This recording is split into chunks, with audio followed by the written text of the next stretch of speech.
Whoa. Hopefully you had a good coffee break. Thank you for every one of you who is today here and online. Great speakers. Wow, like my head is blown. Hopefully yours is as well. I'm going to be talking about designing dynamic CX powered by generative AI. And what I'm going to say in the very beginning, this is not a talk about hype. This is talk about very concrete learnings and insights based on struggles when you're really trying to create experiences that are engaging and assistive and useful for customers. But before we go in there, I'm clicking here and the slides are changing. So this is me in a nutshell, or QR code, if you will. So I've been working in the field of combining product design, AI, and business for more than 15 years. So I started as a designer and researcher, founded my own AI and design startup, and then I worked in a big news media company, and now I'm heading AI product design at Zalando. And it's been fun ride, really tickles my brain in the right way. Couple of highlights of what I've been doing before. So it was back 2010s when we were really trying to figure out what kind of a new interface people might need to browse and explore serendipitous things online. And we came up with the concept of predictive discovery. And basically, today, the very concept, the patented concept that's referenced by some of the big industry names, Google, Amazon, IBM, and Microsoft. So we really tried to push the limits there, what the UI, UX, and AI could do together already more than 10 years ago. This is not the first time that I've been working on assistants. So back in the news media, we didn't try to build a chatbot, but actually something useful again to the customers. So we did a fully personalized news assistant that lived on the mobile lock screen. So you didn't even need to open your news application in order to it to really personalize the experience to you. Great. And right now I'm doing all exciting stuff here at Zalando. So doing trend-aware experiences, but also generative AI content is in my radar. And then naturally Zalando AI Assistant that we are going to do a deep dive today. And my mind is curious. I try to kind of think what happens in the future and then also push that into the work that we do. So if you go online, for example, in Fast Company, there were 3 or 4 articles where I tried to kind of reinvent a bit what kind of a design team or what would the design team look like in a very near future when we want to push these limits. And again, Tom just gave a super inspiring talk just before me. My head is kind of exploding there in a very, very good way. Thank you, Tom. Now, before we go into deeper into the use case, let's take a quick look at the market's landscape. Then we're going to talk about this Gen AI design and then these learnings and insights. Some nuggets for you, what we've really learned and uncovered. So where we are at the wave, and yeah, it's very easy to say, yeah, hype, and all of that stuff. But if you really work on these things hands-on, you are able to tell what is hype and what's not. So we know that the race is on. It's China versus Europe versus US, big companies putting a lot of money and also really making progress. But we need to have those doubts in order to push the limits. So here is Benedict Evans, for example, saying that, well, we are pushing a lot of money there, but we are not yet seeing the value coming back to us. And that's a fair point. GPT-5 kind of failed a bit. It didn't really hit it outside of the park when it comes to the promise what the generative AI, the next GPT could look like. This MIT report was already mentioned today. I think the key thing in there is that most of the failed companies, when they were doing these pilots, didn't have a use case. They just tried to do something with an LLM. Now, the progress here is constant, and the value is getting actualized. So Google is thriving in the e-commerce space. Naturally, I'm looking at that space very closely. We have agentic commerce protocol driven by the OpenAI, Stripe, Etsy, others. That's happening. Amazon, just if I think it was 2 days ago, their kind of a leader came out and said their AI assistant is already predicted to drive more than 10 billions of extra sales. That's really a very good evidence that these investments are going to pay off. But you need to get the use cases right. But another angle to all of these things is that the experiences are changing. So the key thing in here, when you look at Perplexity or Notebook LM or say like Pinterest, the way we interact with machines is changing fundamentally. Similarly, when I look at this in the e-commerce space, we're seeing like very cool startups with very deep pocket funding, really pushing the limit what the future of lifestyle e-commerce could be. So the way we find products and inspiration, that's going to change, and it's changing.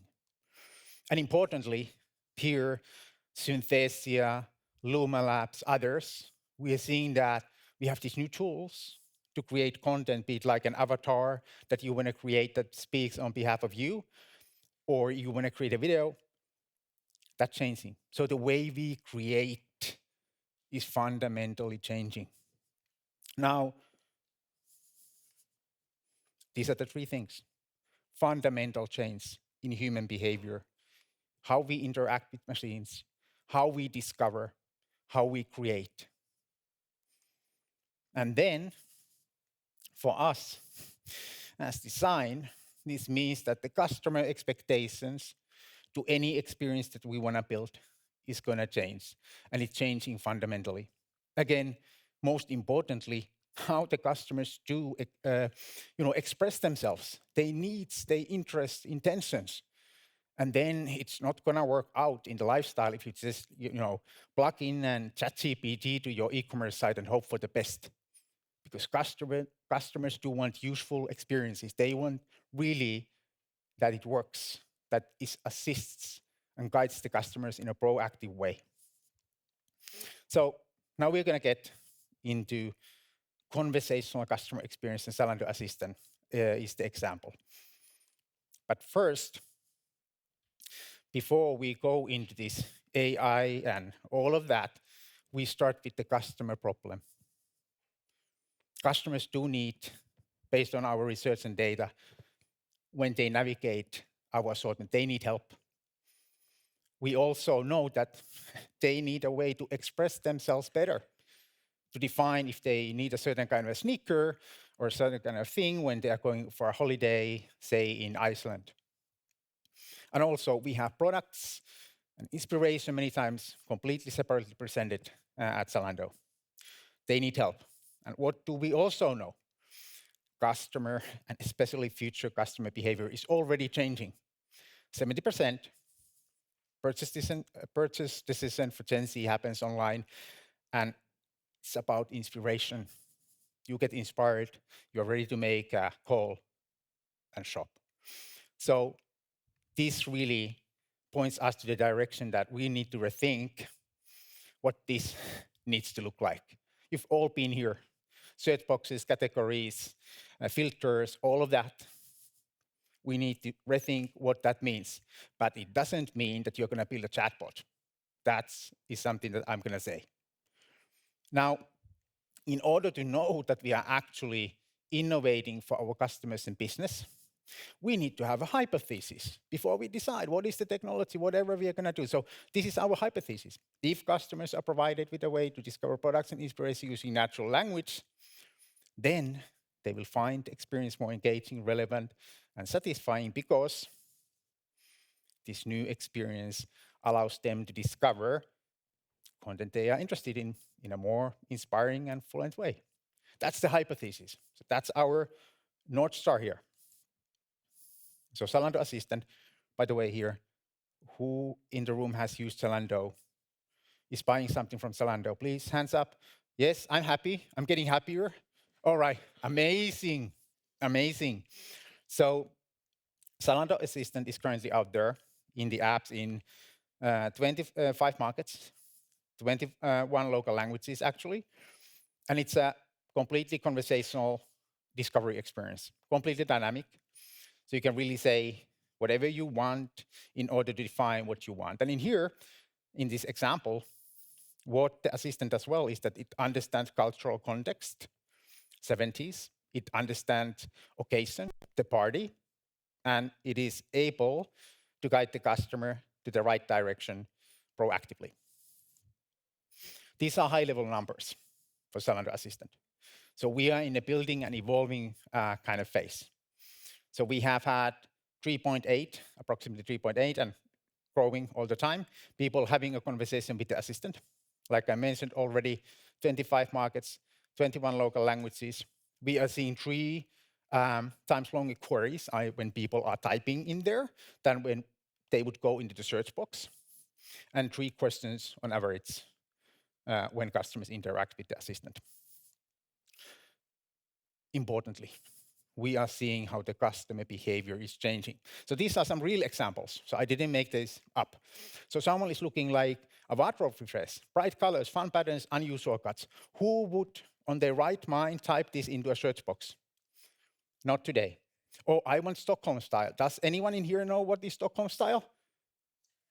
I don't. You too. Oh, thank you. Let's go up after them because I want to know more. So real change in customer behavior. Now, naturally, the big question for us and to our leadership is like, is this useful? Are we doing the right things? Like, is this something that we want to continue investing in? When you think about now what Zalando Assistant offers, completely new ways for our customers to express their needs, express their interests, that's golden. In the same way that we have had these critical learnings, how do you actually leverage generative AI? How do you actually just use LLM as a one component element when you want to build a useful, proactively assistive experience for our customers for shopping? So, how did we get there? And again, this is like Zalando is an established company. We have a lot of very, very happy customers. I even met one happy customer just before, where is he? Somewhere, just before I came here, was saying like, Zalando works well. So what we need to do is that how do we innovate with our customers? We cannot just say like, well, this is what it was yesterday, tomorrow it's going to be completely changed. So innovation process. Again, I start with the hypothesis because we are working, like we need to bring the best brains in order to innovate. So you need to have set vision and set goals and rituals and processes in order to drive effective close collaboration between different job disciplines. We really need to be faster at learning. Also, Tom was in the earlier talk just saying like how these different job roles and disciplines start to kind of merge. Then that leads into the better quality for conversational CX. Important, because we have this earned trust, we have shared approach, and we have shared understanding what the good look like. This is super important, critical when looking back on discussing this topic with the team and seeing what kind of results we can drive. So, one, vision, always start with the customer. We chose to have a very clear customer problem. Lifestyle discovery experience. Don't try to do too much because it's difficult. Also, for product design, it was really that we wanted to drive the CX vision in order to ensure that, you know, the AI, this is not like AI first, but human first, customer first, and over. Then this needs to happen. And I think this was also kind of referred to in earlier talk today. There needs to be a clear mandate from the leadership. There needs to be a clear goal that the team defines. And then we really kind of, what I said earlier, we brought very senior folks together across different disciplines, product design, analysts, product folks, engineers, and everyone is responsible that we are going to ship. And again, for product design, in order to level up our game, we work and we continue working super close with applied science, data science, and engineers in order to push the limits of the CX vision. Learn and iterate rapidly together with your customers. I couldn't emphasize this more. This is a new way to discover things for our customers. So we wanted to get them loop as soon as possible. We launched an internal prototype in less than a month. It was just 6 months when we launched a beta for our biggest markets. Germany, Austria are the big ones, and then the smaller ones, UK and Ireland. And then come 2025, we already know and we are already kind of enhancing the solution that we're building. So we really try to kind of be super customer focused and ship things in order to learn. This is golden. What does the good quality experience look like? What does the useful shopping experience look like? Assisted shopping experience. So we needed to define a baseline for this in order to be able to measure this. And we used like happy bad first to just work backwards. What would the good quality experience look like? And then we built metrics. We used another LLM to evaluate how tens of thousands and hundreds of thousands of our customers were interacting with the assistant in order to be able to improve. And then we, as a core team, an extended team, came together to look at those findings in order to prioritize the things that we needed to improve. And then, this is important, in order to scale, in order to start to cover more use cases than discovery, we started to build this as a platform, not as a feature, as a product feature, as an add-on. So this LLM, generative AI, is just one part of the equation. It needs to work with other systems that we do have. It needs to work with the feedback systems that we do have in place. And for product design in here, it was super important for us to kind of explore and define different kinds of use cases in order to, again, ensure that we are building this capability, platform capability in the right way. Yay, cool stuff. So that's the innovation process. So hopefully there were some good nuggets for you there when you think about how you can drive innovation in a bigger organization, and also how product design can be a key factor. Now, again, learnings on what have we uncovered when we think about the actual UI and UX.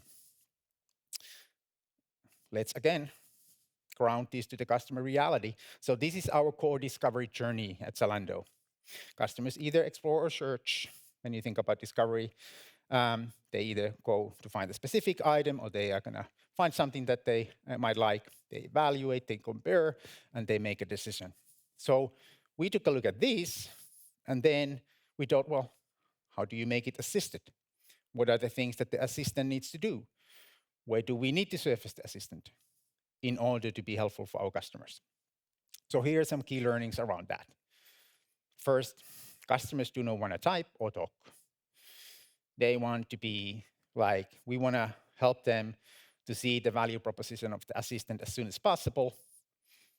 And then they can just press prompts if they want in order to proceed super quickly.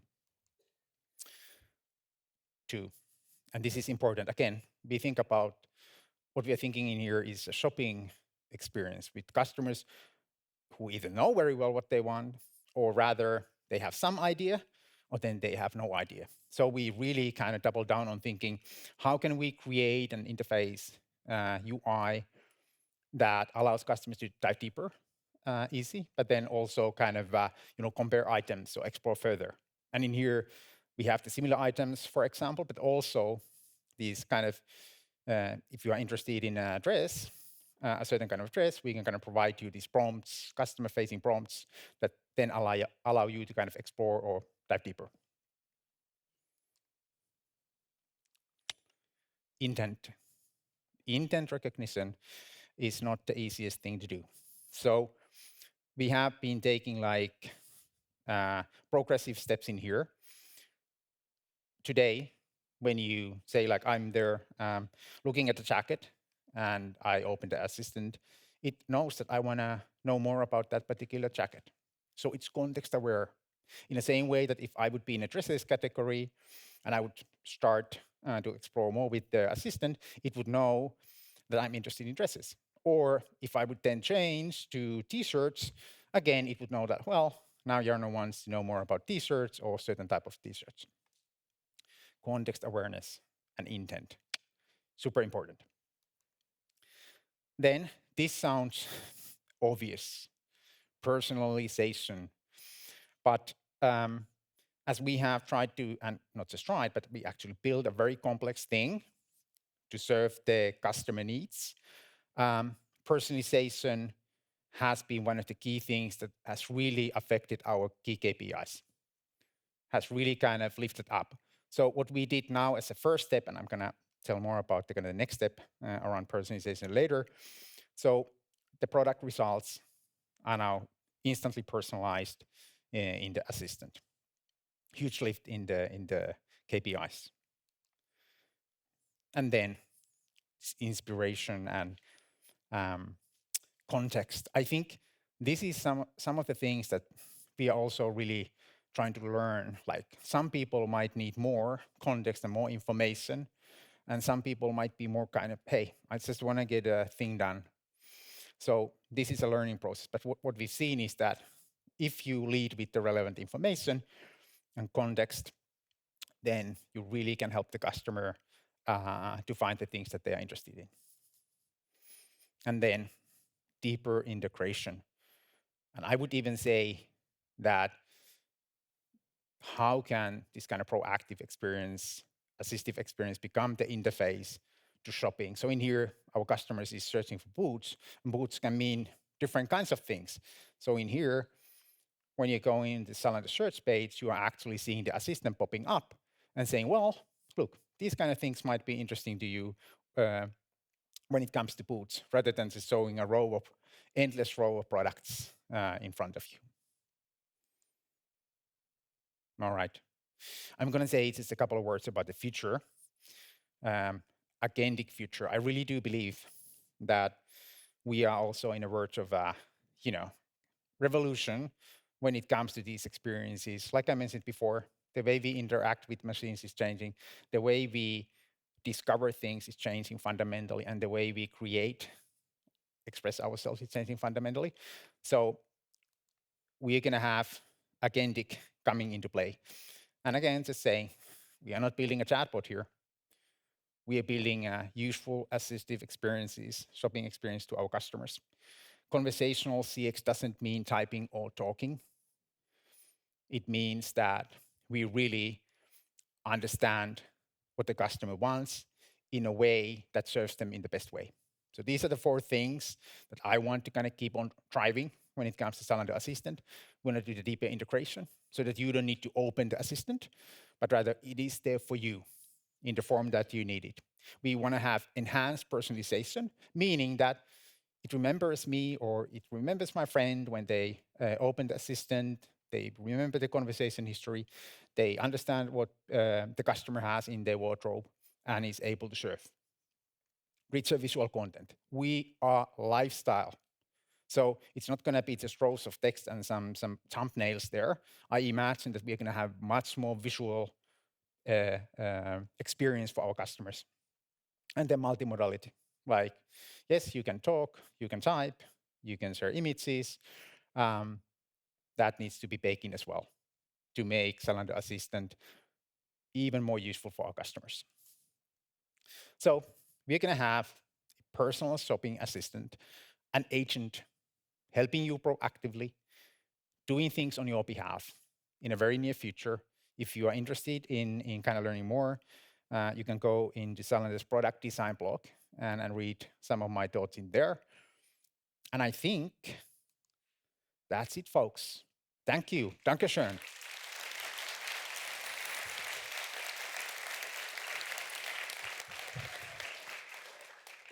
All right. Thank you so much, Jarno.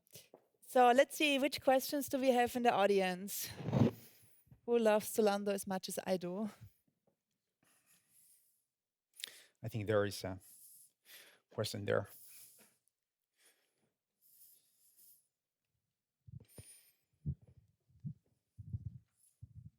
Um, Thanks for the talk. It was great.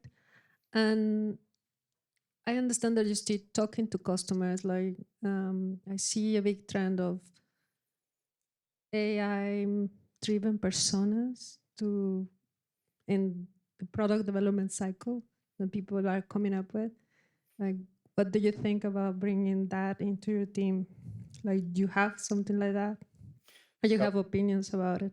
okay, so just to repeat back so that I know what you are saying. So basically, you're asking if the assistant should be more like it should have a personality.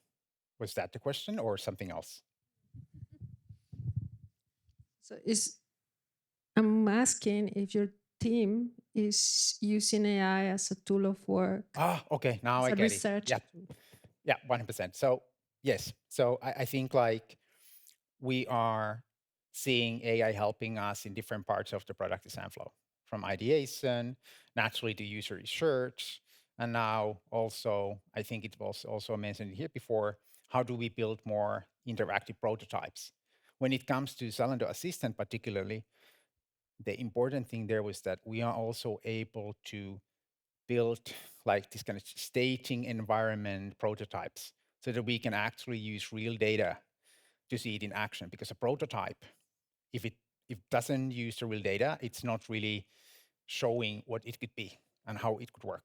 But totally, I think like this merging between like design processes and AI tools, I'm seeing it and have been seeing that with my own eyes when we are working side by side with our applied scientists and engineers. Great question. Thank you. Then the remote audience would like to know, can you describe the collaboration between your designers and the data scientists and as much hands-on as possible? Yes. So in the daily life, how does Okay. it work? So I get the easy questions here. Um, so I think I mentioned something already earlier, which means like that the most important thing for the team is to understand what does the good look like? What does the success look like? And for us, it has really mean from the very beginning that we kind of see and define the world of our customers in the same terms. Say like, what is relevancy? An applied scientist, a data scientist might think relevancy, well, it means this, and designer thinks it means that, and business analysts think that it means that. So I think that one of the core things that needs to happen that we speak the same language. And you, when you evolve the product, and you when you evolve your kind of process, you keep and need to ensure that people talk to each other. And now I'm getting into more concrete thing. So say like um, we are thinking about a new improvement to the experience. So many times it can either be an engineering lead or applied science lead or design lead, and either of those can say like, well, let's have a working session. Let's have a collaborative working session. Let's bring different folks together in the same room to kind of ensure that we understand the solution and problem space in the same way, and we can start to kind of spar on our ideas. And we have multiple examples there. For example, the context awareness was a great thing. Like it was literally us working side by side with our data scientists, engineering colleagues, in order to understand what kind of a flow would actually make sense from the customer experience. So side by side, talk to each other as much as possible, create these kind of collaborative sessions where people come together to think about the solution and problem space in a collaborative manner. Perfect. And thank you so much. Thank you. Amazing.